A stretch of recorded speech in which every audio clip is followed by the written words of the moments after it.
Hello guys, আমরা এখন আছি নুহাশপল্লী। আজকে আমরা নুহাশপল্লী ঘুরতে আসছি। এটা নুহাশপল্লীর গেট, এদিক দিয়ে যেতে হয়। এখান থেকে এই যে দেখতে পাচ্ছেন, এতক্ষণে বুঝতে পারছেন আমরা কোথায় আসছি। হুমায়ুন আহমেদ স্যারের সেই ঐতিহাসিক একটি জায়গা নুহাশপল্লী। এখানে হয়তো হুমায়ুন আহমেদ স্যার ওখানেই থাকতেন। এদিক দিয়ে এই যে প্রথম গেটের সামনে এটা একটা পুতুল রয়েছে, ভাস্কর্য খুবই সুন্দর। এই যে আরেকটি ভাস্কর্য দেখতে পাচ্ছেন, শুয়ে আছে, খুবই সুন্দর।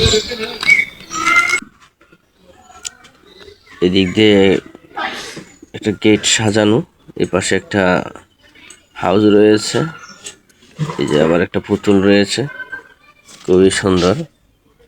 যারা নুহাশপল্লী এখনো ঘুরতে আসেননি তাদের জন্য আজকের এই ভিডিওটা আমার। সবাই ধৈর্য সহকারে ভিডিওটা দেখবেন। আমি সব কিছু এখানে তুলে ধরার চেষ্টা করেছি, আশা করি আপনাদের ভালো লাগবে। অসংখ্য খেজুর গাছ আছে এখানে। এটা হয়তো হোটেলের ব্যবস্থা, খাবারের ব্যবস্থা এখানে রয়েছে। এখানেই খাবারের ব্যবস্থা। এটা হচ্ছে চা বাগান, চা বাগানও আছে এখানে। আর বিশেষ করে এখানে বৃক্ষ, সমস্ত ধরনের বৃক্ষ এখানে আছে। শুধু এখানে ঔষধি গাছ বেশি, ফলের গাছ তো আছেই, ঔষধি গাছ অনেক বেশি। সব ধরনের ঔষধি গাছ এখানে আছে। হয়তো আপনাদেরকে ঘুরে ঘুরে দেখাবো। এটা হোটেল, আর এখানে হচ্ছে রান্নার ব্যবস্থা। এখানে এই যে আমার তুমি কি করো? মোহাম্মদ সাইদ তালুকদার। তুমি ব্যাঙের ছাতার মধ্যে কি করো? এটা তো ব্যাঙের ছাতা মধ্যে বসে আছে। এটা হচ্ছে ব্যাঙের ছাতা, বুঝছো সাহেব? সে খুব আনন্দ উল্লাসে আছে। হ্যাঁ, এটা ব্যাঙের ছাতা, ছত্রাক। না না, এটা হচ্ছে মাশরুম। মাশরুম, হ্যাঁ কি বাবা, এটা কি মাশরুম বলে, ঠিক আছে? পাচ্ছেন। আর এটা সবাই দোয়া, আমরা বলি কি ব্যাঙের ছাতা, বুঝছো? ছেলেটার জন্য তুমি ব্যাঙের ছাতার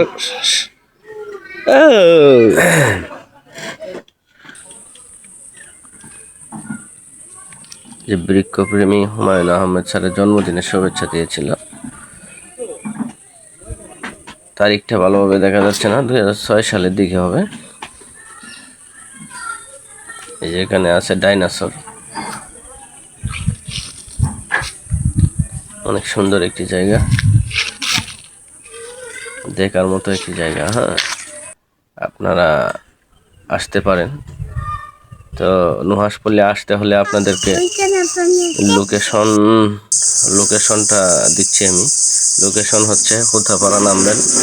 হোথাপাড়া থেকে ভিতরের দিকে অটো দিয়ে যেতে হয়। অটো ভাড়া আমার কাছ থেকে ঈদে হয়তো 150 টাকা নিয়েছে, ইচ্ছারা হয়তো আরো কম আছে, হয়তো 100 বা 80 টাকা এরকম লাগতে পারে। এটা হচ্ছে দিঘি, লীলাবতী দিঘি। এই লীলাবতী দিঘিটা অনেক সুন্দর। মাঝখানে একটা দ্বীপের মতো আছে, নারকেল গাছ আছে। পাশে হচ্ছে দেখেন ভিতরে হচ্ছে গজারি বন, আর ভিতর সাইডে হচ্ছে নুহাশপল্লী, বাউন্ডারি দেওয়া আছে। তো বাহিরের সৌন্দর্যটা অনেক সুন্দর লাগছিল। আমরা উঁচু জায়গায় আছি, দিঘির যে পাড় আছে, পাড়ের উপর আমরা বসছি, দ্বীপের মতো রাখছে। এদিক দিয়ে দেখেন, দিঘিটা অনেক বড়, বড় পুকুর।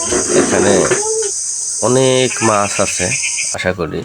সাহেব, এই যে অনেক বড় এদিকে, এই দিঘির চারপাশে এই যে আবার সাহেব দোলনা দুলছে। সাহেব সে দোলনা থেকে নামতে যাচ্ছে না, সে খুবই খুশি, অনেক মজা।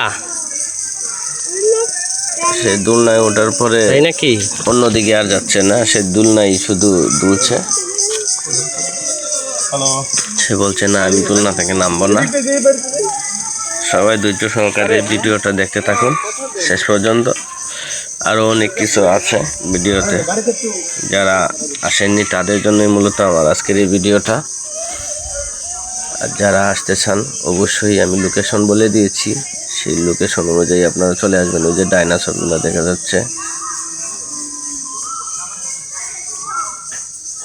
খুবই সুন্দর প্রকৃতির মাঝখানে এটা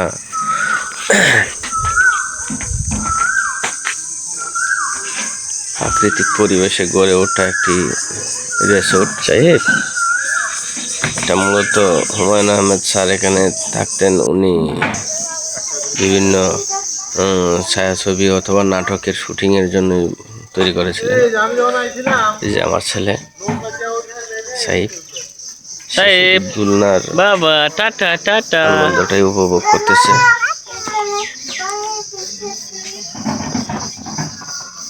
দেখতে পাচ্ছেন, টাটা দিচ্ছে সবাইকে।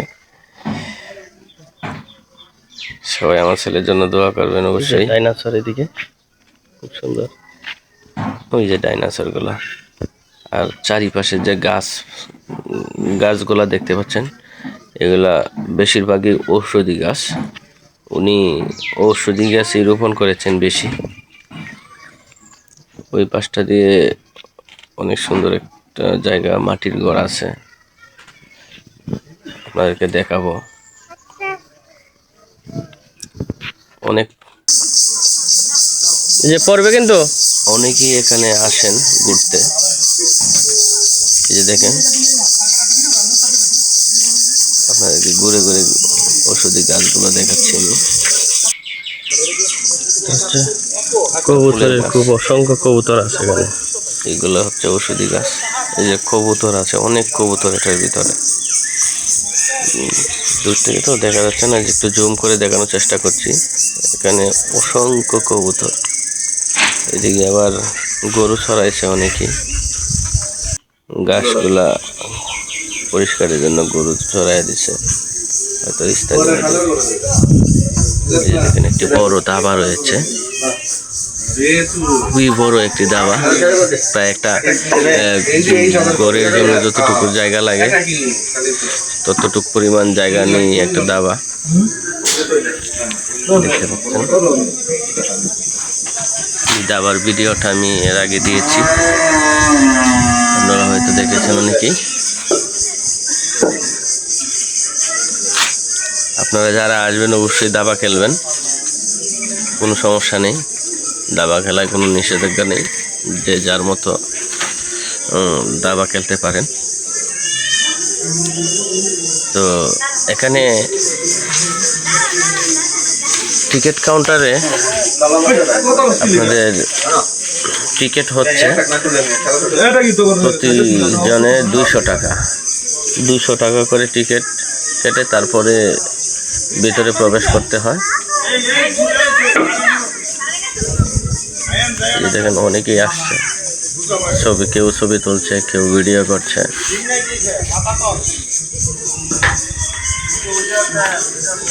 যারা খেলতেছে তারা সবাই কিন্তু দর্শনার্থী, হ্যাঁ, তারাও ঘুরতে আসছে। এখানে ঘুরতে এসে দাবা খেলতেছে। এই যে চা বাগান, চা বাগানটা অনেক সুন্দর।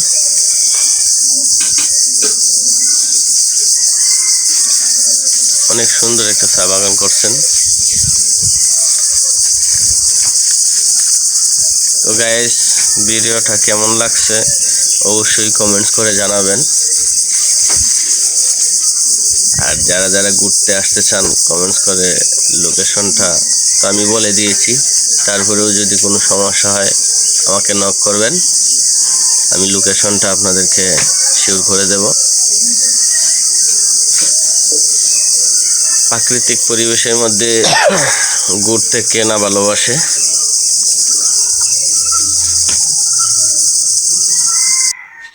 আমার মন চাচ্ছে না এখান থেকে যাই, ইচ্ছা করছে থেকে যাই সারাদিনের জন্য, কিন্তু না।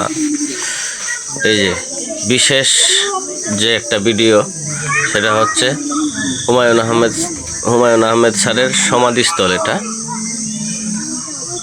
আমি দূর থেকে জুম করে দেখাচ্ছি তো, তাই স্পষ্ট আসতেছে না।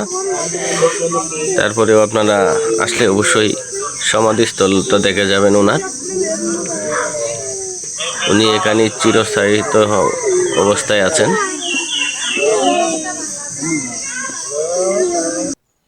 তাস্কিয়ার মাঝে রুমের পাশে এখানে থাকতো, আসলে এই অবশ্যই রুমের হুমায়ুন পাশে স্যারের একটা জন্য আজ দোয়া গাছ আছে। করবেন আল্লাহর কাছে। শিউলি গাছ এটা। শিউলি গাছ। আমরা এখন বের হয়ে যাচ্ছি, বের হয়ে যাওয়ার সময় এই আসো, আসো, আসো। ভিডিওটা আর কি আমরা এই যে মাধবীলতা, এটাও একটা ফুলের গাছ। খুবই সুন্দর। এখন আমরা চলে যাচ্ছি বাসায়। বাসায় চলে যাওয়ার সময় একটা সুখ পেয়েছি মাঝারি বনের। আমরা হুতাপাড়ার উদ্দেশ্যে রওনা হয়েছি।